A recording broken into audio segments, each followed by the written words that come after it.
Trabalhar como CLT no jornalismo é mais fácil do que trabalhar como um jornalista empreendedor? Vem comigo para a gente raciocinar sobre isso e no final eu quero ver a sua opinião. Primeiro, que dentro do ambiente acadêmico em si, da faculdade, parece que tudo gira em torno da gente trabalhar como um jornalista, que é um trabalhador que vende a sua força de trabalho dentro de uma empresa, de uma redação, de um jornal, de uma emissora de TV. Porque, tecnicamente, a gente aprende como executar a função dentro do jornalismo. Então, a gente sai da faculdade, intuitivamente, distribuindo currículo e tentando uma vaga para se encaixar nesse mercado. Quando a gente vai para o CLT no jornalismo, a gente se depara com um primeiro obstáculo, a quantidade de vagas versus a quantidade de profissionais que tem ali no mercado.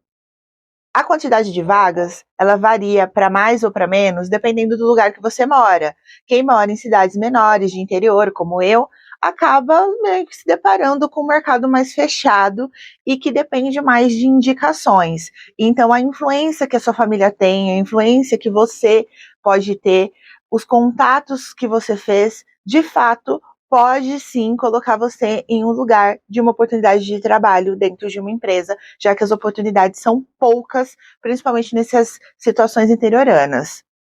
Porém, quando você é jornalista e mora numa grande metrópole, você acaba tendo uma alta concorrência ainda maior do que é o cenário normal do jornalismo, que já é um cenário de alta concorrência.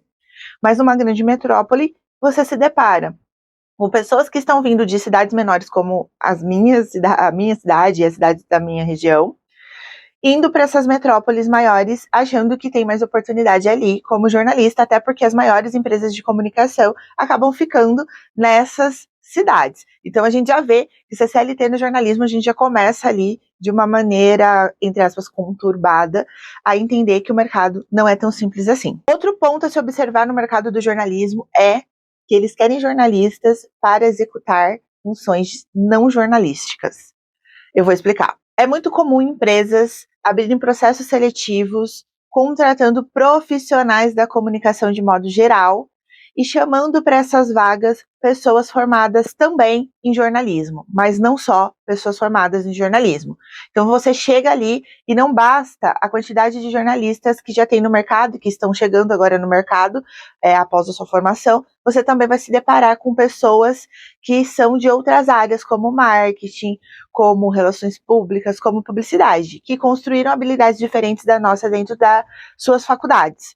E a gente tem uma habilidade que nessas outras faculdades não é muito aprofundado, que é a de construir conteúdo em vários formatos. A gente aprende a construir conteúdo em formato de texto, de vídeo, de áudio, e eles aprendem, mas de uma maneira mais superficial, como nós também aprendemos algumas técnicas que eles aprendem de maneira mais aprofundada, de maneira mais superficial. Mas o mercado hoje, principalmente no digital, está valorizando muito quem sabe fazer conteúdo. E a gente sabe. Aí a gente olha para o cenário do mercado, já tem todos esses pilares que eu mencionei, e a gente vê o quê? A gente vê um monte de empecilhos curriculares para a gente ocupar uma vaga. Porque pensa, você ficou 4 anos ali fazendo a faculdade, se você conseguiu, além de estudar 5, 6 horas por dia na faculdade, você conseguiu ainda fazer um curso de idiomas, gente, parabéns para você. Porque é muito complicado. Além do investimento financeiro, tem investimento de tempo. E a realidade da maioria das pessoas que fazem faculdades é bem parecida com a minha, de quem trabalhou e no contraturno estudou. No meu caso, eu trabalhava em shopping, a maior parte da faculdade eu trabalhei em shopping, então eu trabalhava ainda uma carga horária ainda maior do que quem trabalha em horário comercial de segunda a sexta. Eu não tinha os finais de semana e ainda trabalhava assim, tinha dias umas 12 horas por dia. A realidade do estudante de jornalismo ou de qualquer outra graduação, de modo geral, é ter que estudar no contraturno do trabalho. A minoria tem a possibilidade de ir para a faculdade, só pensar na faculdade, aproveitar os projetos acadêmicos da faculdade, se aprofundar nesses projetos, estudar só e depois sair bem preparado da faculdade para um estágio ou para outra vaga dentro do mercado. Mas eu acho que talvez você tenha a minha realidade. E isso é mais um empecilho na hora de você conseguir um trabalho CLT dentro do jornalismo. Por quê? Porque quando você vai olhar as vagas de trabalho, eles pedem, além da graduação, geralmente outras especificações técnicas curriculares, como idiomas. E, na maioria das vezes, a gente não teve a oportunidade de ter o contato com aulas de idiomas antes da faculdade. E durante a faculdade, a gente não tem esse tempo de fazer. Então, mais uma coisa que a gente olha para o CLT e pensa, não é tão fácil assim trabalhar como jornalista no CLT. Outro ponto que a gente precisa pensar é sobre a questão salarial de ser um CLT jornalista. Quando você olha para o salário oferecido pelas empresas, a gente acaba vendo que a conta não vai fechar no final do mês. E a gente acaba avaliando se de fato vale a pena a gente usar outras habilidades que, como pessoa, como profissional, a gente construiu ao longo da vida em outras áreas que possam pagar mais do que a área que a gente estudou ali na faculdade, que é o jornalismo, no caso. Vejam que não é tão fácil assim você ser um CLT jornalista. Existem vários pontos de atenção e várias coisas que impedem, de fato, você ter aquilo que você pode chamar de sucesso profissional e sucesso financeiro também. Porque a gente não pode esquecer que sim, gente, o dinheiro não é tudo nessa vida, não dá para comprar tudo, mesmo que você tenha um monte de dinheiro, mas o dinheiro, ele traz acessos. E esse acesso pode te trazer, sim, saúde, bem-estar, entretenimento, pode te deixar até mais perto da sua família, porque você pode trabalhar menos horas e ter um dinheiro ali guardado, vai te ajudar a fazer isso. São muitas possibilidades quando a gente tem uma vida financeira mais saudável, para a gente também ter uma vida mais saudável. E quando a gente vê que o jornalismo e as vagas CLTs não estão oferecendo para a gente esse valor de recompensa pelas nossas horas vendidas, compatível com o que o nosso custo mínimo de vida tem, a gente acaba também vendo que não é tão simples assim atuar como CLT.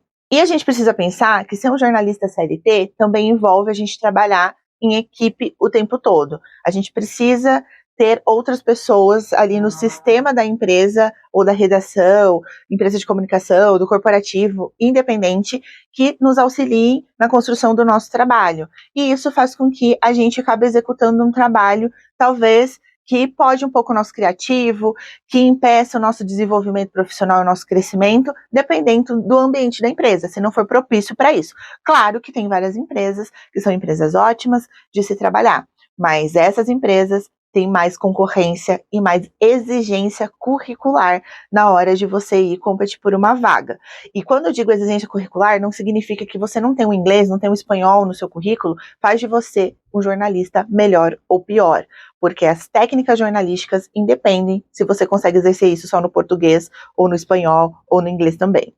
Tem outro ponto muito importante para a gente pensar sobre trabalhar como CLT no jornalismo. Tem a pejotização. Quando você vê uma vaga lá, contrata-se jornalista para trabalhar de segunda a sexta, das 9 às 6 da tarde, PJ, você está sendo contratado como um CLT que está exercendo uma função de MEI, porque você emite nota para aquela empresa e ela não te paga nenhum direito trabalhista por isso, mas ela te cobra como um CLT. Então você é um CLT meio que não CLT, só que você é tratado como um CLT nessas regras básicas da empresa, mas na hora de receber o seu direito você não recebe. Isso também não é bom, apesar de, em um primeiro momento, você puder pensar assim, eu vou receber um salário fixo. Então, é melhor do que eu ficar aí trabalhando sem ter um salário fixo.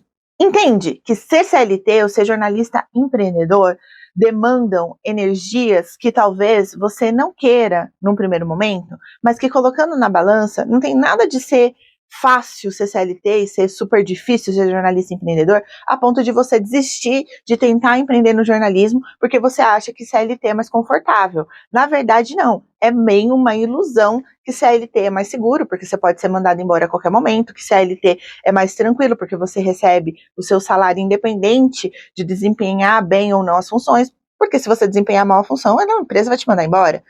Agora, enquanto jornalista empreendedor, eu acho que o que rola é mais medo de começar e falta de conhecimento, porque de fato a faculdade não nos prepara focado para a gente trabalhar sozinho. Ela nos prepara focado para a gente trabalhar em um sistema corporativo, de redação, de empresa de comunicação, onde a gente não executa todas as funções ali para a monetização da nossa profissão. Então, nem dão para a gente quase essa possibilidade de trabalhar com empreendedorismo. Outro ponto que talvez te trave quando você vai pensar em jornalismo empreendedor é a questão de você talvez achar que para empreender no jornalismo você tem que prestar serviço de assessoria de comunicação, de assessoria de imprensa, você tem que trabalhar com internet e se tornar um social media ou um profissional do marketing de outras áreas. E a realidade é que empreender não é necessariamente vender a força de trabalho. Empreender é vender produtos e outros tipos de serviços que nem sempre vão demandar de força de trabalho. E aqui, dentro do jornalismo empreendedor de nicho Gen, que é o que eu falo, eu consigo mostrar para vocês outros pilares de monetização que não dependem da força de serviço. O que é força de serviço? Eu vou prestar um serviço para você, por exemplo, de assessoria de imprensa, e você vai me pagar por esse serviço prestado. Literalmente isso. Você pode vender também produtos informativos. Você pode ter anunciantes que muda completamente essa relação. Não é prestação de serviço. Ele não compra só sua força de trabalho. Ele compra o que você é enquanto profissional e a rede de audiência que você criou ou pode fazer com que chegue a imagem dele. E isso eu posso explicar para vocês em outros conteúdos aqui, então já me segue. Traduzindo, CLT ou jornalismo empreendedor, tanto faz, tudo nessa vida demanda trabalho. E se você não quer trabalhar, você precisa rever seus conceitos, porque eu acho que, infelizmente ou felizmente, só herdeiros que têm esse luxo de não poder trabalhar. Que toda classe trabalhadora, de modo geral, precisa sim trabalhar de alguma maneira para prover sua família, seu sustento, porque esse é o mundo que a gente nasceu, cresceu e a gente está vivendo hoje. É o mundo que a gente precisa prover a nossa existência. Então, o jeito que você vai trabalhar vai determinar muito como que vai ser seu grau de felicidade, como que você vai se sentir como profissional, como que você vai conseguir existir nesse mundo e que impacto você vai deixar com a sua profissão. O jornalismo é uma profissão que tem muitas chances de você impactar a vida das pessoas se você tiver em nichos que não são necessariamente os nichos que em um primeiro momento você acha que dá para impactar. A gente tem essa imagem de que só dá para impactar fazendo notícia. E não é assim. A gente consegue impactar também a vida das pessoas fazendo vários tipos de informações nichadas, até entretenimento, entretenimento. A gente tem muitos mecanismos ainda mais na internet.